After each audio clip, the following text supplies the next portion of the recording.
scary stuff. Okay? Many false teachers and many false prophets will appear and deceive many people. We talked about these verses earlier. Evildoers and impostors will go from bad to worse, deceiving and being deceived. Deception is everywhere. Now, two very important verses. This goes right back to what Nancy said earlier. Whoever denies me before men, I will deny before my Father who is in heaven. Well, how do we deny Christ? By not saying, yeah, I did this. He's mine. That's the ultimate form of denial.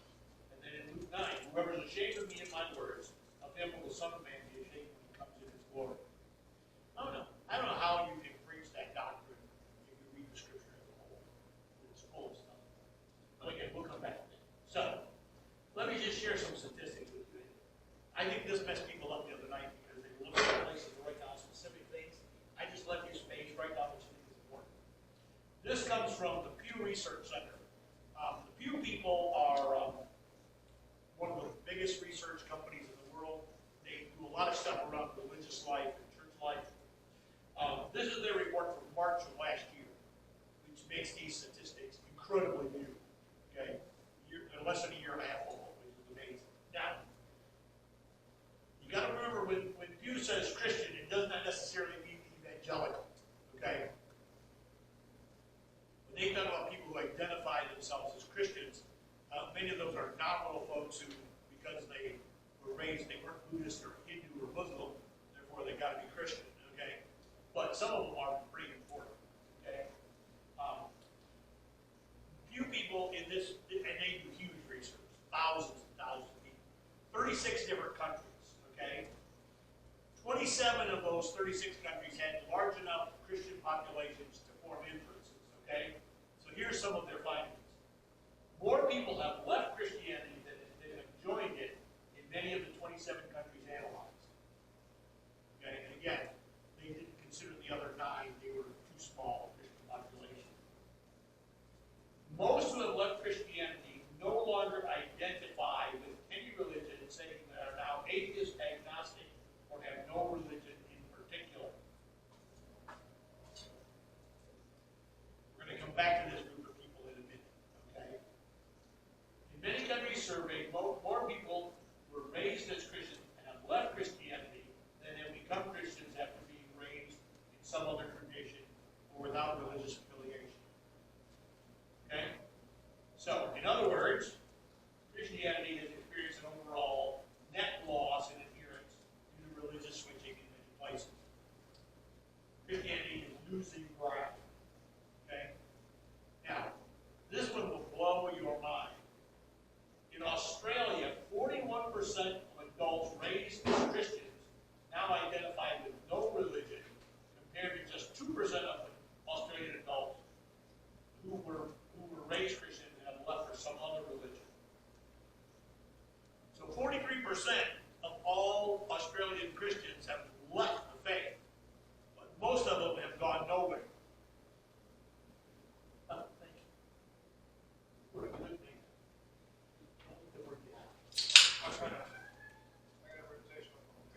Yeah. All right. Now here's an interesting. This was a website called govfacts.org.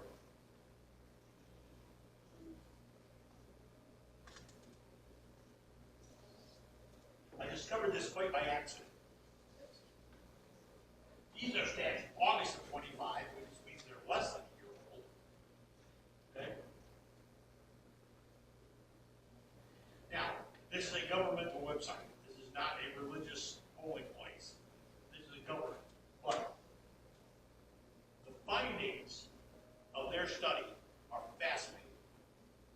The United States is experiencing a religious transformation that is reshaping American politics.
51 of the 53 signers of the Declaration of Independence were regular church attenders.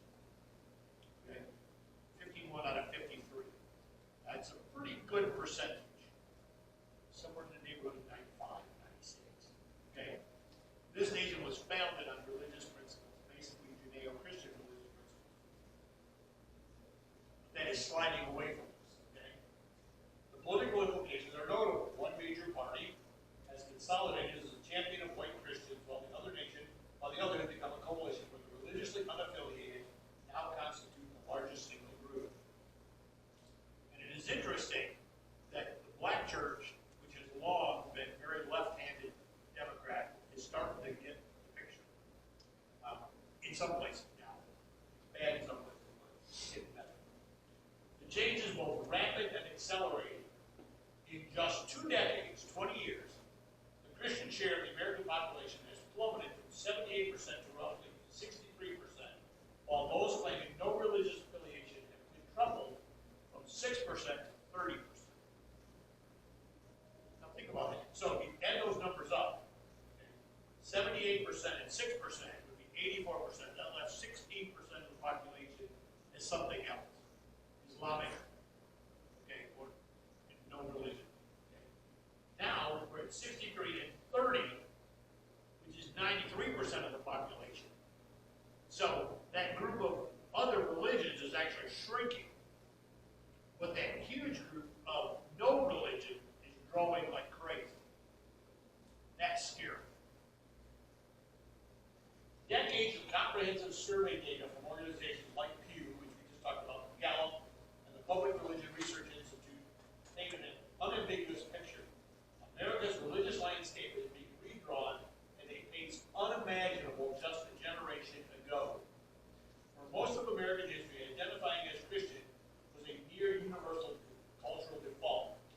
In 63, okay, Kennedy's assassination, 90% of U.S. adults claim to be Christian.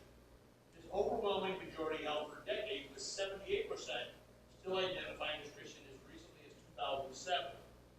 However, the 21st century has witnessed sharp acceleration and decline. By 23-24, the Christian share had fallen to between 62 and 65%, depending on the survey. 16-point percentage drop in just 2 decades. When Jesus said many will fall away from their faith, he wasn't kidding. Okay. The U.S. is living proof. The overall decline masked significant variations among Christian denominations. The most severe collapse has occurred in mainline Protestantism. Denominations like the United Methodist Church, Evangelical Lutheran America, and the Presbyterian Church USA, that once claimed over 30% of the population in 1970.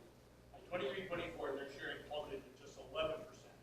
Now, that's a very interesting statistic, and now it's not all bad.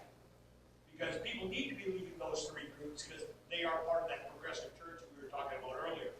The fact that they're losing adherence is maybe a good sign, but it may be a bad sign.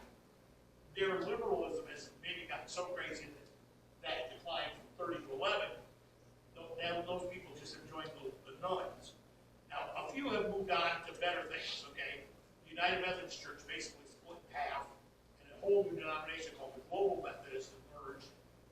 And I don't know why they didn't seek out the Wesleyans or the Free Methodists or the Nazarenes, quite frankly, and just join us, because they really are just old-time Methodists, and that's what we are. Okay? But it is very interesting that those 3 groups, which were the mainline Protestant denominations, are just dying on the vine. And they're dying because of their liberalism, quite frankly. The flip side of Christianity's design is the explosive growth of the religiously unaffiliated. This group, called the nuns because of their survey responses about religious affiliation, has transformed from a statistical footnote into a major demographic force. In 91, only 6% of Americans identified as having no religion.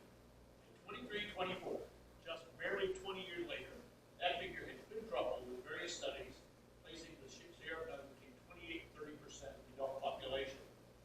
That makes this religiously unaffiliated group the single largest religious group in the United States, outnumbering both Protestants, or most evangelical Protestants, and Catholics. Well, I know a lot of people that it's a government form, Yeah. and they ask your religion, I know a lot of people putting on. Yeah. But Pew and Gallup are getting the exact same results. And Pew and Gallup are trustworthy. In fact, they got, as they said, a lot of their data came from Pew and Gallup. These aren't government surveys, these are government interpretations of surveys. That also begs the unfortunate question of how many of these nuns just randomly belong proud Christians, and they're like, this is not the God. Yeah, well, and that's part of it. And I think that goes back to what we were saying about the decline of the United Methodist and the United Presbyterian Church. Yeah, this is not the God I signed up to serve. You're exactly right. I think that's part of it. But the bottom line is, there's just this fall that we're seeing. In the U.S., again, we talked about it very early in the study. A lot of scholars feel like the U.S. really has very little to do with end-time prophecy. Most of that's going to happen in the Middle East. But those basic statistical things, Jesus said there's going to be a falling away. We're seeing it, okay? I mean, the numbers do not lie, okay? Clearly, the church is in decline. And part of it's its own fault, quite frankly, because the church has moved to the left. And there is no such thing as liberal Christianity. I mean, that's the title they want to use, the progressive church or liberal Christianity. There is no such thing, okay? So that part is that, the world, almost Christianity, not all Christianity, most Christianity now is so focused on being, like you said, progressive. It's just, they don't want to be canceled, they don't want to be seen as. But that's exactly right. Right. And so they haven't transformed into something that people can look Right. at and be like, oh, well, that's not We don't want to stand up and say, well, we oppose this, we oppose that, we oppose that. stand up for. Right, yeah. Yeah, exactly. That's the problem. And I tell you, where the church stands firm, it does well.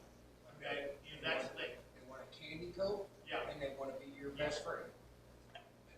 There is, in Grand Rapids, Michigan, a church, I cannot remember the name of it, it's something Street Church. It's not important. But it is a beautiful, beautiful old cathedral type building. Beautiful building. Fountain Street, that's what it is. I don't know why that popped into my head. Fountain Street Church. You can look it up, I'm sure they're online. I've seen it. Yeah. You know where Fountain Street Church is? Okay, yeah, you're from that part of the world.